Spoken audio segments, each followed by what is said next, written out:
विश्राम मार्केटची गडबड, करा समता SIP ची निवड। समता पतसंस्थेनं आणली ग्राहकांसाठी समताज SIP। आता 8% फिक्स्ड रिटर्न सह तुम्हाला मिळणार मोठ्या बचतीची संधी। समता पतसंस्था, टेन्शन नाही, रिटर्न्स निवडा व सुरक्षितता वाढवा। संपर्क 77 22 01 02 22। नुकत्याच पार पडलेल्या काठमांडू येथे आंतरराष्ट्रीय 3A साइड व्हॉलीबॉल स्पर्धेत 17 वर्ष खालील वयोगटात कोपरगावाची सुकन्या शौर्या रणजित गिरमे हिच्या नेतृत्वाखाली भारतीय महिला संघानं उत्कृष्ट खेळाचं प्रदर्शन करत विजेतेपद पटकावलंय। अंतिम सामन्यात भारतानं प्रतिस्पर्धी संघावर वर्चस्व राखत थरारक विजय मिळवला। या ऐतिहासिक यशानंतर शौर्या रणजित गिरमे हिचे कोपरगावमध्ये आगमन झाल्यानंतर तिचे गिरमे व त्यांच्या मित्रपरिवाराच्या वतीने वाजत गाजत फटाक्यांची आतिषबाजी करत जंगी स्वागत केलंय। यावेळी उपस्थित नागरिकांनी शौर्यावर अभिनंदनाचा वर्षाव केला आहे। शौर्या रणजित गिरमे ही श्री शारदा इंग्लिश मीडियम स्कूलमध्ये इयत्ता 10वीत शिक्षण घेत असून तिने अवघ्या 15व्या वर्षी 17 वर्षाखालील 3A साइड व्हॉलीबॉलच्या भारतीय संघाची कर्णधार म्हणून उल्लेखनीय कामगिरी करत देशासह महाराष्ट्र व कोपरगावचं नाव आंतरराष्ट्रीय पातळीवर झळकवलं आहे। महाराष्ट्रातून भारतीय संघात निवड होणारी शौर्या ही एकमेव मुलगी ठरली आहे। लहानपणापासूनच खेळाची आवड असलेल्या शौर्याने तिच्या आई-वडिलांच्या पाठिंब्याने व्हॉलीबॉलमध्ये चमक दाखवली आहे। तिने प्रशिक्षक गौरव डेंगळे सर यांच्या मार्गदर्शनाखाली कठोर, शिस्तबद्ध आणि सातत्यपूर्ण सराव करत तिने थेट भारतीय संघाच्या कर्णधार पदापर्यंत मजल मारत हे यश प्राप्त केलंय।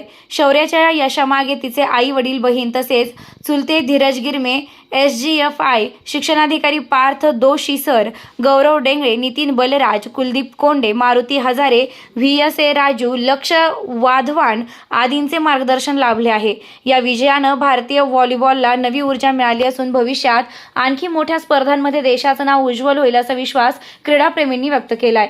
यावेळी फ्रेंड्स क्रिकेट क्लब व कोपरगाव येथील मित्रपरिवार यांनी शौर्या हिच्या यशाबद्दल तिचा सत्कार करून तिला भावी वाटचालीस शुभेच्छा दिल्या आहे। निर्भीड न्यूज, योगेश डोके, कोपरगाव।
सर्वप्रथम माझे नाव शौर्या रणजित गिरमे. मी कोपरगावमध्ये राहते. तर तसं मी व्हॉलीबॉल गेम खेळते आणि व्हॉलीबॉलचाच हा प्रकार 3 साईड व्हॉलीबॉल आहे. तर व्हॉलीबॉल मी तसा मेपासून चालू केलेला, मे 2025 पासून. तर तेव्हापासून तर आत्तापर्यंतचा प्रवास तर खूप छान होता. त्याग करावा लागला, खूप कष्ट घ्यावं लागले, मेहनत घ्यावी लागली, परिश्रम करावे लागले. तेव्हा कुठं मी इथे येऊन पोहोचले आणि मला अभिमान आहे मी इथपर्यंत आले. माझे टीचर्सचा, माझे कोचेसचा, Balraj sir, Gaurav sir, Dengle sir, Kuldeep Konde sir, Parth Joshi sir आणि माझे पेरेंट्स, माझे फॅमिली मेंबर्स त्यांच्यामुळेच मी आज इथे येऊन पोहोचले आणि मला खूप छान वाटतंय. आणि हा जो गेम आहे 3 साईड व्हॉलीबॉल, हा नेपाळ काठमांडू इथे झाला. याच्यामध्ये भूतान, नेपाळ आणि भारत या तीन देशांमध्ये सामने झाले. तर हे अतिशय छान होते. नेपाळ भूतानची टीमही छान होती. भारताची अप्रतिम होती. त्यामुळे आम्ही सुवर्ण पदक पटकावले. यामागे तुझ्या परिवाराचा तुला कशी साथ मिळाली ते सांग. अ, माझ्या परिवाराची तर मला सगळीकडून साथ होती. माझ्यासोबत येण्यापासून, तर मला सपोर्ट करण्यापासून, मला चीअर करण्यापासून, त्यांच्यामुळेच मी आज इथपर्यंत पोहोचलेली आहे. आज एक मुलगी म्हणून तुला काय वाटतंय, मुलींना लवकर महाराष्ट्राच्या बाहेर लवकर कुठं पाठवत नाही, आज तू देशाच्या बाहेर खेळायला गेली, काय सांग? हे झालं शक्य तर माझ्या मम्मी-पप्पांमुळे, माझ्या फॅमिली मेंबर्समुळे. जास्तीत जास्त खेळलं पाहिजे. खेळल्याने कॉन्सन्ट्रेशन वाढते, आपल्या बुद्धिमत्तेला चालना मिळते आणि जास्तीत जास्त मुलींनी कोणताही गेम असू दे, आउटडोअर, टेबल टेनिस असू दे, बॅडमिंटन, व्हॉलीबॉल, बास्केटबॉल, थ्रोबॉल, कोणताही गेम असू दे, एक खेळ खेळलाच पाहिजे. तरुण पिढीला, जी तरुण पिढी जी मोबाईलकडे वळली गेली, त्यांना काय संदेश देऊ इच्छितो? मी एवढंच म्हणते, की फोन हा साईडला ठेवा आणि लक्ष जास्त खेळाकडे द्या. खेळामुळे प्रत्येक प्रत्येक बाजूनी आपली वाढ होते. प्रत्येक पर्स्पेक्टिव्हनी आपली वाढ होऊ शकते. एक कर्णधार म्हणून तू ह्या संघात खेळत होती. एक कर्णधार म्हणून काय सांगाल? कसं वाटतं? मला तर खूप छान वाटते. मला तर असं वाटतं मी कर्णधार ह्याच्यामुळे बनले, माझा गेम, माझी चीअरिंग आणि माझं टीमला घेऊन खेळणं. ह्याच्यामुळे मला असं वाटतं, की मला ही कर्णधारपदी मिळाली आहे. पुढचं तुझं इच्छा काय असणार, कुठपर्यंत जावं, काय व्हावं? माझी इच्छा आहे, मी दरवर्षी 4 तरी नॅशनल किंवा इंटरनॅशनल मॅचेस खेळायच्या आहे. आज शौर्याने जे भारतासाठी ती खेळली आणि जिंकली, काय सांगाल तुम्ही एक वडील म्हणून? काय वाटतंय आज तुम्ही तुमच्या मुलीला बाहेर देशामध्ये खेळायसाठी प्रोत्साहन दिलं आहे? प्रथमतः तर मी माझ्या आईवडिलांचे पण आभार मानतो की त्यांनी आमच्यामध्ये ही खेळाची शिस्त लावली होती. व्यायाम कसा करायचा हे माझ्या आईवडिलांनी आम्हाला शिकवलं होतं अगदी लहानपणापासून. तोच कित्ता मी पुढे गिरवला आणि माझ्या मुलींना मी स्पोर्ट्समध्ये ग्राउंडवरती खेळायला मी प्रोत्साहित केलं. माझी मोठी मुलगी व्हॉलीबॉल प्लेअर आहे, तशी शौर्य आहे. मोठ्या मुलीबरोबर शौर्य खेळायची, तिचाही गेम सुधारला आणि त्यानंतर तिने बऱ्याच गोष्टींचा परित्याग करून खेळाकडे कॉन्सन्ट्रेशन केलं, चांगली मेहनत घेतली आणि त्या मेहनतीचं तिला आज फळ मिळालं. तर मी एवढं सांगेन की प्रत्येक पालकांनी फक्त मुलालाच नाही तर मुलीलाही तेवढं प्रोत्साहन दिलं पाहिजे, कारण मुलीसुद्धा देशाचं नाव उंच करतात, देशाचा झेंडा देशाबाहेर फडकवतात. त्यामुळं मी सगळ्या पालकांना असं म्हणेन की आपल्या मुलींना पण खेळण्याचं आणि मोबाईल वगैरे ह्या गोष्टीकडं दुर्लक्ष करून खेळण्याकडे जर लक्ष दिलं, मैदानावर थोडा वेळ दिला, तर भारत देशामध्ये आपल्या ज्या या कन्या आहेत या भारताचं नाव नक्कीच उज्ज्वल करतील. आज अनेक मुलं मोबाईलकडे वळतात. आज शौर्याने देश पातळीवर खेळून आज जे विजेतेपद पटकवलं आहे, काय सांगाल? तुम्हाला काय वाटतं आहे?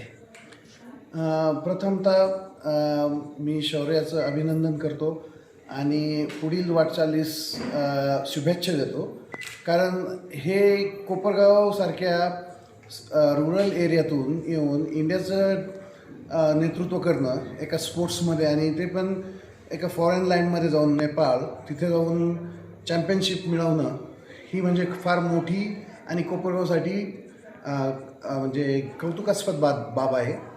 आणि तुमच्या जर प्रश्नाचं उत्तर म्हणजे सगळ्यांना मी पण सांगू इच्छेन की जे तुमचा टाईम मोबाईलमध्ये वगैरे जातो त्यापेक्षा दिवसातून थोडे मैदानी खेळ करायला सुरुवात केली पाहिजे. थोडंसं कमी पडलं आहे, 10 वर्षांपासून साधारण 10 ते 15 वर्षांपासून कमी झालं आहे मैदानी खेळ खेळणं मुलांना.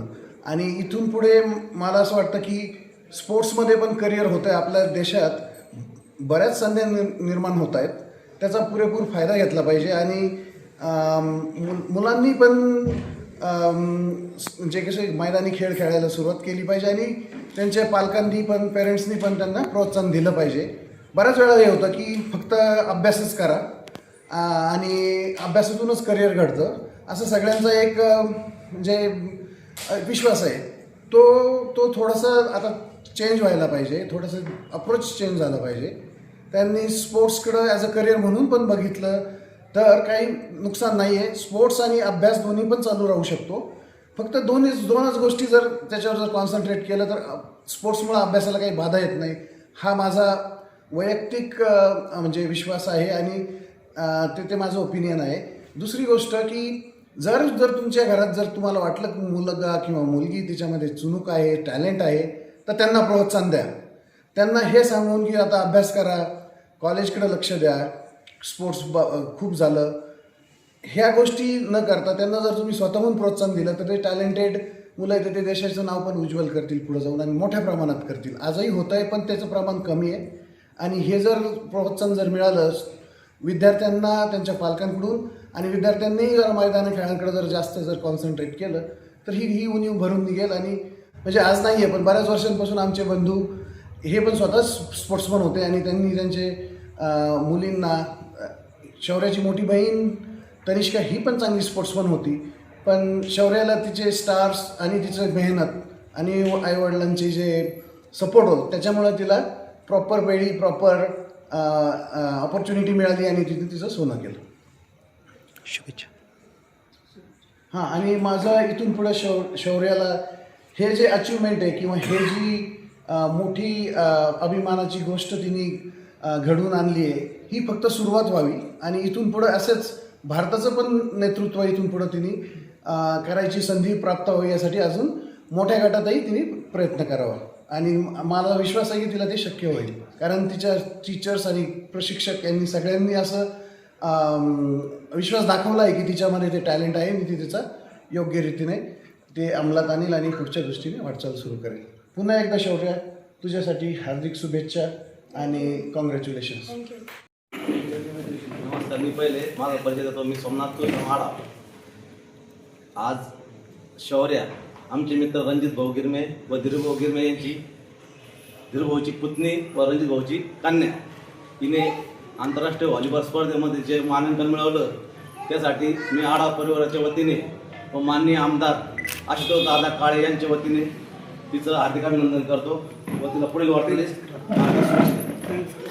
संघ नेपाळ येथे चौरंगी स्पर्धेसाठी नेपाळ, भूतान आणि भारत, नेपाळचे 2 संघ त्या ठिकाणी खेळले. तर या स्पर्धेसाठी आपल्या कोपरगाव नगरीची कन्या शौर्या रणजित गिरमे हिची कर्णधार म्हणून नियुक्ती करण्यात आली. तत्पूर्वी आपल्या कोपरगाव नगरीत Shri Sharada English medium school या ठिकाणी 17 वर्षाखालील मुला व मुलींच्या राष्ट्रीय स्पर्धेचं आयोजन करण्यात आलं होतं. या स्पर्धेमध्ये आपल्या देशातनं 10 राज्यांनी सहभाग नोंदवला आणि त्या 10 राज्यातनं खेळाडूंची निवड करण्यात आली आणि ते खेळाडू नेपाळ येथे आंतरराष्ट्रीय स्पर्धेसाठी गेले.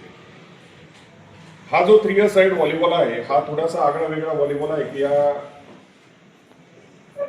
संघामध्ये 3 खेळाडू असतात. सगळा नियम जे व्हॉलीबॉलचे आहेत फक्त मैदानाची साईज ही 8x16 असते. फर्स्ट पास रिसिव्हिंग हा अप्पर हँड नसतो, अंडर हँडच घ्यावा लागतो. तर एक आगळा वेगळा आणि जास्तीत जास्त 3 खेळाडूंना, कारण की आजकाल तुम्ही बघतात कारण की तुम्हाला देखील मुलं आहेत, तुम्ही सकाळ उठल्यापासून तुमच्या मुलांच्या मागे तुम्ही सांगतात की अभ्यास कर, घरी आला की अभ्यास कर. त्यामुळं 6 खेळाडू तयार करणं अवघड गोष्ट होऊन जाते. मग त्यामुळं असं शॉर्ट फॉर्मॅटमध्ये जसं क्रिकेट 90 ओव्हर्स क्रिकेट होतं, 5 दिवसाचं क्रिकेट कमी होत चाललं, 10 ओव्हरवर आलं. तसंच सगळ्या खेळांमध्ये तीच गत होती थ्रोबॉल तो 9 खेळाडूंचा होता, आता 7 खेळाडूंवर आला.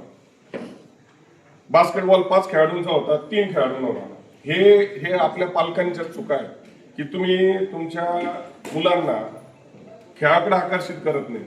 खेळाडू बनल्यानंतर 5% कोटा राहतो, राखीव कोटा राहतो खेळाडूंसाठी. तर तो खेळाडूचा जो अभ्यासात हुशार असेल तर तो या खेळाडू कोट्याचा फायदा घेऊ शकतो. म्हणून पालकच काय करतात की मुलांना जादा करून सकाळपासून शाळेत पण शिकवलं जातं, परत शिकवण्या पण लावतात बाहेर. लगेच आलं शाळेतनं आलं की 4ला 6 वाजेपर्यंत शिकवण्याला जातात. त्यांचा फिटनेस पण नसतो, अनेक गोष्टींपासून ते दूर राहतात. पण शारदा इंग्लिश मिडियम स्कूलमध्ये सातत्याने सर्वगुण विकास कसा होईल विद्यार्थ्याचा यावर माननीय प्राचार्य के.एल. वाकचौरे सर यांच्या मार्गदर्शनाखाली, त्यांच्या नेतृत्वाखाली विविध स्पर्धा या वर्षामध्ये कोपरगाव नगरीमध्ये 5 विविध प्रकारच्या स्पर्धा आम्ही kho kho express league, throwball, basketball, व्हॉलीबॉलची नॅशनल स्पर्धा अशा अनेक स्पर्धा भरवल्या. याचा हेतू एक की कोपरगाव नगरीमध्ये अतिशय गुणवान असे खेळाडू आहेत तर त्यांना एक प्लॅटफॉर्म हवा आहे. तो प्लॅटफॉर्म उपलब्ध करण्यासाठी आम्ही प्रयत्नशील आहोत. आता तुम्ही बघता या ठिकाणी नितीन बल्लाळ झाले, धनंजय मने हे खास श्रीरामपूरून आले की खेळाडूचं कौतुक करण्याकरता आम्ही तात्पर आहोत. की कौतुक करणं म्हणजे काय मोठं काय एखादं सोन्याचं नाणं देणं असं काहीच नाही. तुमचे शब्द 2 शब्द खेळाडूसाठी खूप बदल घडून आणू शकतात एखाद्या खेळाडूच्या जीवनात. आणि तेच शौर्यांची मेहनत आणि खरं श्रेय जातं. मी सगळ्यांना विनंती करतो की कुटुंबासाठी, कारण की आई वडील स्वतः नेपाळला जातात आपल्या कन्याला प्रोत्साहन करण्याकरता, ही सगळ्यात मोठी गोष्ट आहे. कारण की आजकाल मी प्रियंका बोरा की 15 वर्ष ती भारताची कर्णधार होती, ती खेळत होती व्हॉलीबॉल, पण तिच्या आईने आतापर्यंत तिचा सामना बघितलेला नाही. पण गिरमे साहेब त्यांचं कुटुंब अतिशय तळमळीने या क्रीडा क्षेत्राकडे चांगल्या नजरेने बघतायत आणि सहकार्य करतात. मी जोरदार सगळ्यांना विनंती करतो, जोरदार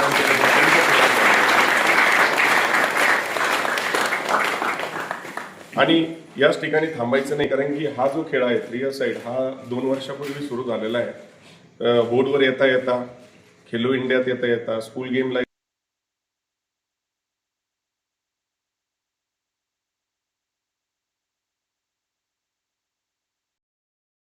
ते 9 देशांमध्ये खेळला जातोय, 16 ते 15 राज्यांमध्ये खेळला जातो. हा प्रत्येक राज्यात खेळला जाईल, प्रत्येक देशात खेळला जाईल.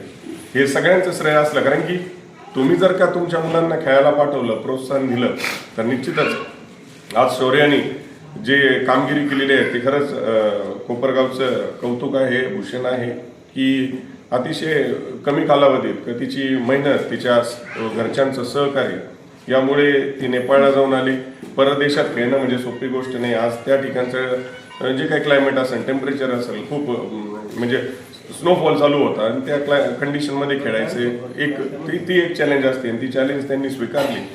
स्वतः गेले, नेपाळ बरोबर जिंकले, भूतान बरोबर जिंकले आणि आज आपल्याला तो समोर जो चषक दिसतोय का तो तिच्या नेतृत्वाखाली भारताने पटकावला. मी शाळेच्या वतीने तसेच आमच्या GN स्पोर्ट्स अकॅडमीच्या वतीने शौर्याचं कौतुक करतो आणि कोपरगावकरांचं कौतुक करतो की कोपरगावमध्ये व्हॉलीबॉलचं माहेरघर समजलं जायचं कोपरगाव. मी कायम सांगतो की आपल्या राज्यामध्ये कोपरगावचं एक वर्चस्व होतं की कोपरगावमधला व्हॉलीबॉलचा खेळाडू कुठेही दिसला की पुण्यात सारख्या सांगली, कोल्हापूर ते घाबरायचे. जसं आपण म्हणतो कोल्हापूरला कुस्तीचे टाकळी बन, आमचं टाकळी बन आहे श्रीरामपूर बसे, कबड्डीचं टाकळी बनचं म्हणलं की घाबरून जातात की त्यांचं वर्चस्व राहतं त्या याच्यात.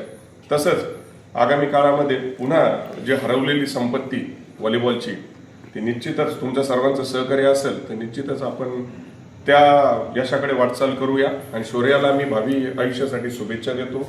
आणि या ठिकाणी आमचे म्हणजे करणार आहे मी असम किंवा गौरव सर असतील, महाराष्ट्राचे कॅप्टन राहिलेले गौरव सर व्हॉलीबॉलमध्ये पण मला नाही आठवत का त्यांचं पण घरच्यांनी आईवडिलांनी कधी मॅच पाहिली असेल किंवा माझ्या आईवडिलांनी आमच्या मॅचेससाठी कुठे आले असेल. तर असे पालक भेटणं हे पण खूप मोठं भाग्य लागतं. मी सगळ्यांना एवढंच विनंती करायचं की कधी मागशील ना आपल्या आईवडिलांसाठी देवाकडे हेच कारण पुढच्या जन्मातसुद्धा जर पुढचा जन्म असतो त्याच्यामुळे पण तुला हेच आई वडील मिळावं समजलं. आणि दुसरी गोष्ट शौर्याला मी जेव्हा बघितलं तेव्हापासून साहेबांशी मी बोललो होतो, हिला पुढे वाटचाल करू द्या सर. आणि त्याच्यामध्ये जो स्पार्क आहे ते बाकीच्यांमध्ये दिसत नाही आपल्याला.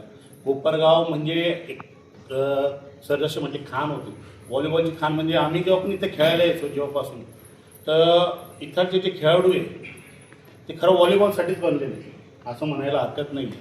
तर शौर्याने ते दाखवून दिलं की कोपरगाव हे व्हॉलीबॉलसाठी, आणि पुढं जाऊन कोपरगाव जसं श्रीरामपूर झहीर खानच्या नावाने ओळखलं जातं, टाकळीभान कबड्डीच्या नावाने ओळखलं जातं, तसंच कोपरगावची ओळख ही शौर्यामुळे व्हावी पुढ्या भारतामध्ये, अशी मी इच्छा व्यक्त करतो. आणि पुढच्या आयुष्यात तुला जी काही मदत लागली, आमचं असेल, गौरव सर असतील किंवा मी असेल, धनंजय सर असतील किंवा महाराष्ट्र व्हॉलीबॉल असेल किंवा 3 व्हॉलीबॉलचं असेल, त्यासाठी आम्ही जी लागेल ती मदत शौर्याला करू.